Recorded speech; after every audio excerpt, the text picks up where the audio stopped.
YouTube channel.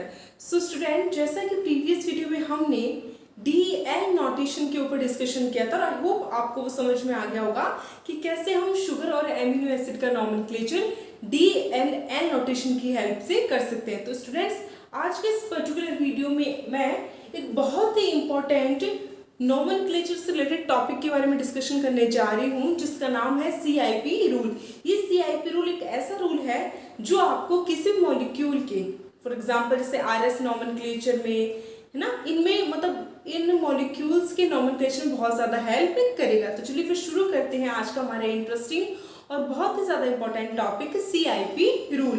काफ़ी student को इस रूल में काफ़ी ज़्यादा कन्फ्यूजन रहता है, तो चलिए फिर इस रूल को आज सीखते हैं। तो स्टूडेंट्स, आज का हमारा टॉपिक है CIP रूल। सबसे पहली बात आती है कि CIP रूल होता क्या है।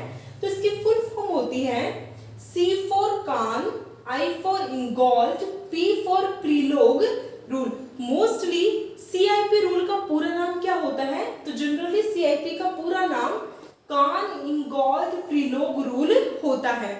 इस रूल का यूज मोस्टली डिटरमाइन करने के लिए किया जाता है प्रायोरिटी ऑर्डर ऑफ सब्स्टिट्यूएंट। यानी मान के चलिए कि कार्बन से 4 ग्रुप प्रेजेंट, कार्बन से कोई 4 सब्स्टिट्यूएंट जुड़े हुए हैं, ठीक है। तो इन 4 सब्स्टिट्यूएंट में इन चारों सब्स्टिट्यूएंट को प्रायोरिटी देने के लिए, ठीक है, जिस रूल का यूज किया जाता है उसे ही CIP रूल यानी कान इंगॉल्ड प्रीलोग रूल कहा जाता है, ठीक है। तो ये मतलब सब्स्टिट्यूएंट को प्रायोरिटी देने के यूज में आता है ये रूल, बिकॉज इसका यूज प्रायोरिटी ऑर्डर के लिए किया जा रहा है, इसीलिए CIP रूल को प्रायोरिटी सीक्वेंस रूल भी कहा जाता है। तो चलिए स्टूडेंट्स देखते हैं कि इनमें कौन कौन से रूल आते हैं। तो रूल नंबर फर्स्ट, जब भी आप किसी भी मॉलिक्यूल में प्रेजेंट सब्स्टिट्यूएंट को प्रायोरिटी दोगे तो किस बेस पे दोगे? सबसे पहले आप चेक करोगे उस एटम का एटॉमिक नंबर, ठीक है। मान के चलो कि किसी भी कार्बन से कोई 4 ग्रुप जुड़े हुए हैं, यहाँ पर जैसे कि कार्बन है, जैसे कि CH3 ग्रुप, यहाँ पर NH2 ग्रुप है, यहाँ पर OH ग्रुप और यहाँ पर हाइड्रोजन है। तो जब भी आप किसी भी एटम को प्रायोरिटी दो ना, तो सबसे पहले क्या चेक करोगे? उसका एटॉमिक नंबर। जिस एटम का एटॉमिक नंबर हाई होगा, ज्यादा होगा, उससे सबसे पहले प्रायोरिटी दी जाएगी। फिर से सुन लीजिए, सबसे पहले प्रायोरिटी किसको दी जाएगी? हाई एटॉमिक नंबर वाले एटम को। जैसे कि फॉर एग्जांपल आप यहाँ पे देख सकते हैं कि हाइड्रोजन, कार्बन, नाइट्रोजन, ऑक्सीजन, इन चारों में से सबसे ज्यादा एटॉमिक नंबर होता है ऑक्सीजन का, ठीक है ना। ऑक्सीजन का 8 एटॉमिक नंबर होता है, तो सबसे ज्यादा प्रायोरिटी किसको मिलेगी? ऑक्सीजन को। फिर देन उसके बाद में इन तीनों में सबसे ज्यादा एटॉमिक नंबर किसका होता है? नाइट्रोजन का होता है ना, 7 नंबर पे आता है, तब सेकंड नंबर पे प्रायोरिटी इसको मिलेगी। अब बचा कौन? कार्बन और हाइड्रोजन, ठीक है। कार्बन और हाइड्रोजन में सबसे ज्यादा एटॉमिक नंबर होता है कार्बन का 6, तो इसको मिलेगी थर्ड प्रायोरिटी और फोर्थ प्रायोरिटी किसको जाएगी? हाइड्रोजन को। स्टूडेंट्स, जब भी आप प्रायोरिटी दो ना, एटॉमिक नंबर देखना, जिसका ज्यादा एटॉमिक नंबर उसको सबसे ज्यादा प्रायोरिटी मिलेगी। और प्रायोरिटी देखने के लिए आपको स्टार्टिंग वाला आइटम देखना है, ना कि उसके जस्ट आगे वाला आइटम, ठीक है। आगे वाला आइटम तो कब देखोगे? जब किसी भी मॉलिक्यूल में 2 आइटम सेम आ जाए ना, तब हम उसके आगे वाला आइटम चेक करते हैं, अदरवाइज तो हम सिर्फ फर्स्ट वाले आइटम को ही चेक कर लेते हैं, ठीक है। आई होप आपको रूल फर्स्ट समझ में आ गया होगा।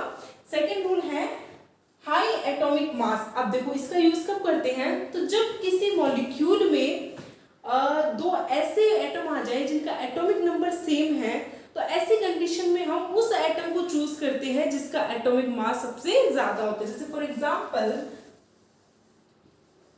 यहाँ पर एक तरफ हाइड्रोजन आ जाए, एक तरफ ड्यूटेरियम आ जाए, ठीक है।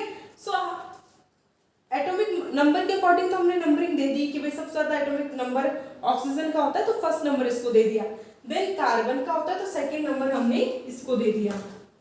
अब हाइड्रोजन ड्यूटेरियम देखा जाए तो हाइड्रोजन का भी एटॉमिक नंबर 1 होता है और ड्यूटेरियम का भी एटॉमिक नंबर 1 होता है। तो जब ऐसी कंडीशन आ जाए ना कि 2 एटम्स का एटॉमिक नंबर सेम हो, उस कंडीशन में आप उसका एटॉमिक मास देखोगे। हमें पता है हाइड्रोजन का एटॉमिक मास 1 होता है, ड्यूटेरियम का एटॉमिक मास 2 होता है। तो जिस एटम का एटॉमिक मास जितना ज्यादा होगा उसको प्रायोरिटी उतनी ही जल्दी मिलेगी, मतलब ज्यादा मिलेगी। तो यहाँ पर थर्ड प्रायोरिटी किसको दी जाएगी, ड्यूटेरियम को, और फोर्थ प्रायोरिटी किसको दी जाएगी, हाइड्रोजन को। जैसे फॉर एग्जांपल अगर कहीं पर कार्बन 612 आ जाए और कहीं पर कार्बन 613 आ जाए, ठीक है, तो दोनों का एटॉमिक नंबर तो सेम है कार्बन का, बट दोनों का एटॉमिक मास क्या है, डिफरेंट है ना, तो हम उस कार्बन को पहले प्रायोरिटी देंगे जिसका एटॉमिक मास सबसे ज्यादा हो। आई होप आपको समझ में आ गया होगा कि अगर पहले तो आपको क्या चेक करना है, हाई एटॉमिक नंबर, ठीक है, बाद में अगर ऐसे कंडीशन आ जाए कि दो एटम ऐसे आ जाए जिनका एटॉमिक नंबर ही सेम है, देन आप चेक करोगे हाई एटॉमिक मास, जिस एटम का एटॉमिक मास ज्यादा होगा उसको पहले प्रायोरिटी मिल जाएगी, जिसका एटॉमिक मास कम होगा उसको बाद में प्रायोरिटी मिल जाएगी। अब देखते हैं रूल नंबर 3। रूल नंबर 3 क्या कहता है कि अगर किसी मॉलिक्यूल में ऐसी कंडीशन आ जाए कि एक तरफ तो ट्रिपल बॉन्ड प्रेजेंट और एक तरफ डबल बॉन्ड प्रेजेंट हो, तो आप किसको प्रायोरिटी दोगे। जैसे फॉर एग्जांपल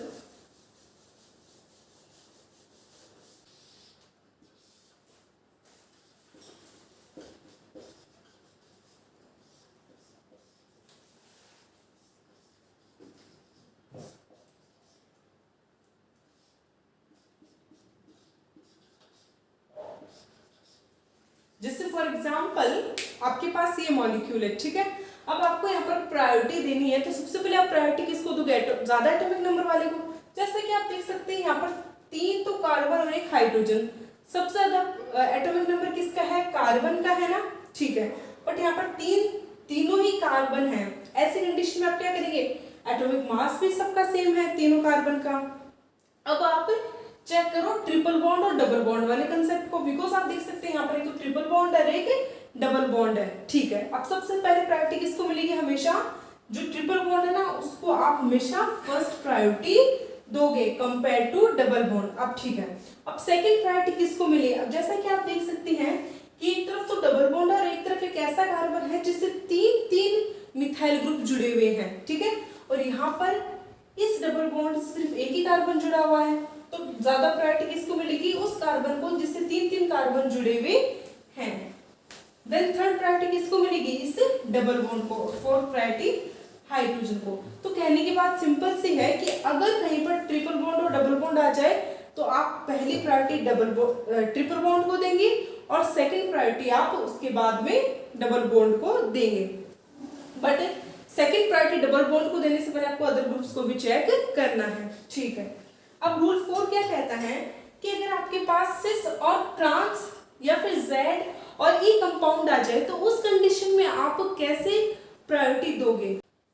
अब देखिए जैसे फॉर एग्जांपल आपके पास ये मॉलिक्यूल है, ठीक है, अब यहाँ पर ये कायरल मॉलिक्यूल है, आपको क्या करना है, इस कायरल मॉलिक्यूल में प्रायोरिटीज देनी है ग्रुप्स को। तो आप कैसे प्रायोरिटी दोगे, सबसे पहले जिसका एटॉमिक नंबर जिसका सबसे ज्यादा उसको प्रायोरिटी फर्स्ट मिलेगी।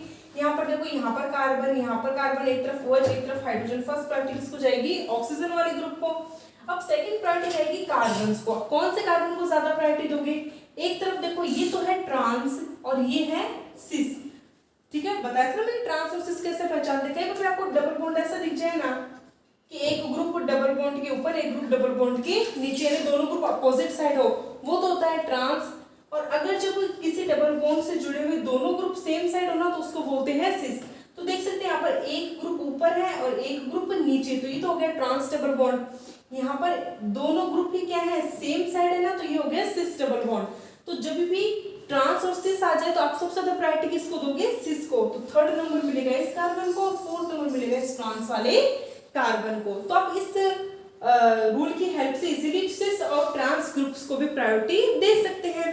अब देखो लास्ट फिफ्थ रूल क्या कहता है कि अगर आपके पास कंडीशन आ जाएगी एक तरफ एटम हो और एक तरफ कोई लोन पेयर या फिर चार्ज हो, तो उस कंडीशन में आप प्रायोरिटी किसको दोगे, तो उस कंडीशन में आप हमेशा priority always and always atom को देंगे। जैसे फॉर एग्जांपल यहाँ पर देखो ये कोई ग्रुप है,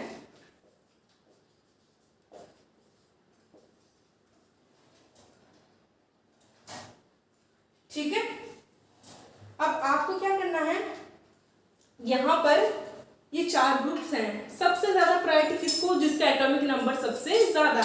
यहाँ पर एक तरफ कार्बन और एक तरफ नाइट्रोजन है, सबसे ज्यादा एटॉमिक नंबर किसका होता है, नाइट्रोजन का, ठीक है। इसका मतलब ये तो कंफर्म हो गया कि नंबरिंग में आप सबसे पहले किसको देंगे, नाइट्रोजन को सबसे पहले नंबरिंग देंगे। अब यहाँ पर दो नाइट्रोजन है, एक तो लोन पेयर वाली और एक सिंपल नाइट्रोजन है। अब बताओ दोनों में सबसे ज्यादा प्रायोरिटी किसको दोगे? हमेशा एटम वाले को प्रायोरिटी ज्यादा मिलेगी कंपेयर टू लोन पेयर या फिर चार्ज। तो बिकॉज लोन पेयर वाले को ज्यादा प्रायोरिटी नहीं मिलेगी, किसको मिलेगी? एटम को मिलेगी ना, इसलिए फर्स्ट प्रायोरिटी इस नाइट्रोजन को जाएगी, सेकंड प्रायोरिटी इस नाइट्रोजन को जाएगी। अब देखो यहाँ पर एक तरफ तो C double bond OH group है, एक तरफ COO माइनस ग्रुप है। अब देखो है तो दोनों ही कार्बन, ठीक है, बट एक एटम है और एक दूसरा चार्ज के फॉर्म में है। तो एटम और चार्ज के कंपैरिजन में सबसे ज्यादा प्रायोरिटी किसको दी जाती है? एटम वाले को ना, सिंपल वाले को, इसीलिए थर्ड प्रायोरिटी इसको दी जाएगी और फोर्थ प्रायोरिटी इस COO माइनस को दी जाएगी। तो स्टूडेंट्स इन रूल की हेल्प से आप इजीली किसी भी मॉलिक्यूल में प्रेजेंट सब्स्टिट्यूएंट को, चाहे वो सब्स्टिट्यूएंट किसी भी टाइप का हो, आप इजीली वहां पर उस ग्रुप को, सब्स्टिट्यूएंट को CIP रूल की हेल्प से प्रायोरिटी दे सकते हैं। बिकॉज CIP रूल का यूज ही सब्स्टिट्यूएंट को प्रायोरिटी देने के लिए किया जाता है, इसीलिए इसे प्रायोरिटी सीक्वेंस रूल भी कहा जाता है। सो आई होप आपको समझ में आ गया होगा कि CIP रूल क्या होता है।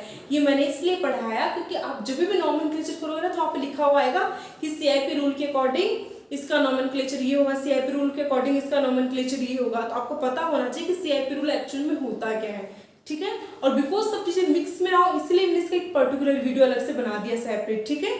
सो स्टूडेंट्स इस पूरी चीज को नोट डाउन कीजिए। मैंने बहुत ही शॉर्ट तरीके से बताया, ज्यादा लंबा चौड़ा नहीं बताया है, शॉर्ट तरीके से बताया और सारी चीजें बहुत इंपॉर्टेंट है और इस शॉर्ट तरीके में ही सब कुछ आ गया CIP रूल के बारे में, ठीक है।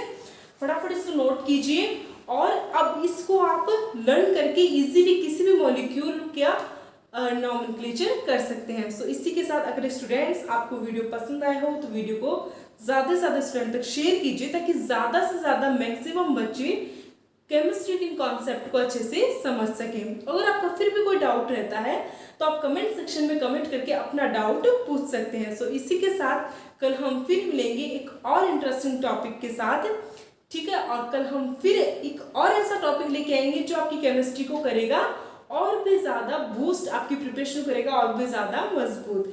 तो इसी के साथ thanks for watching my video, thank you so much.